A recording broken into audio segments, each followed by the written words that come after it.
पत्नी क्या होती है? रामलाल, तुम अपनी बीवी से इतना क्यों डरते हो? मैंने अपने नौकर से पूछा।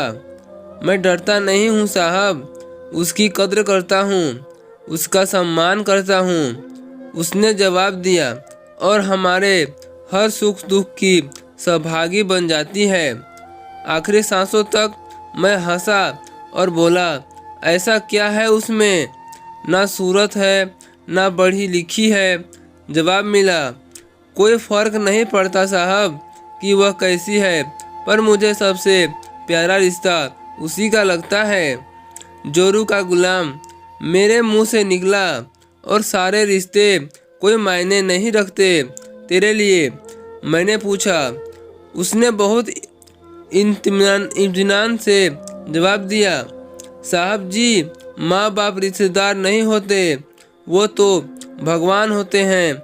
उनमें रिश्ता नहीं निभाते, उसकी पूजा किए जाते हैं। भाई बहन के रिश्ते जन्मजात होते हैं, दोस्ती का रिश्ता भी मतलब का ही होता है। आपका मेरा रिश्ता भी ज़रूरत और पैसे का ही है, पर पत्नी बिना किसी करीबी रिश्ते के होते हुए भी हमेशा के लिए हमारी हो जाती है। अपने सारे रिश्ते को पीछे छोड़कर मैं अचरज से उसकी बातें सुन रहा था। वह आगे बोला, साहब जी, पत्नी अकेला रिश्ता नहीं है, बल्कि वह पूरा रिश्तों की भंडार है।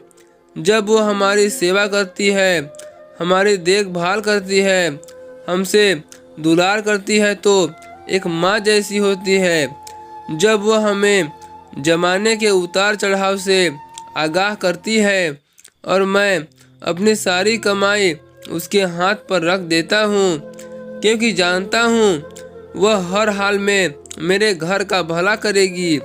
तब पिता जैसी होती है, जब हमारा ख्याल रखती है, हमसे लाड करती है, हमारी गलती पर डांटती है, और हमारे लिए खरीदारी करती है। तब बहन जैसी होती है, जब हमसे नई नई फरमाइश करती है, नखरे करती है और रूठती है, अपनी बात मनवाने की जिद करती है।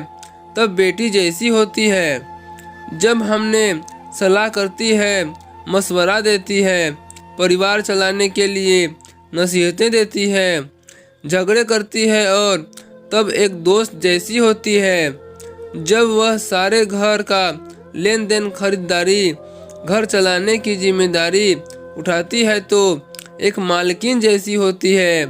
और जब वह सारी दुनिया को, यहाँ तक कि अपने बच्चे को भी छोड़कर हमारे गाँव में आती है, तब वह पत्नी, प्रेमिका और अर्धांगिनी, हमारे प्राण और आत्मा होती है, जो अपना सब कुछ सिर्फ हम पर न्यौछावर करती है।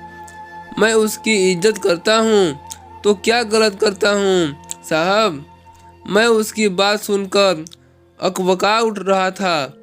एक अनपढ़ और सीमित साधनों में जीवन निर्वाह करने वाले से जीवन का मुझे एक नया अनुभव हुआ। तो दोस्तों, आपको इस कहानी से क्या अनुभव मिलता है, कमेंट बॉक्स में ज़रूर बताइएगा। फिर मिलते हैं एक नए इंटरेस्टिंग स्टोरी के साथ। चैनल पर पहली बार आए हैं तो चैनल को लाइक शेयर सब्सक्राइब जरूर कीजिए।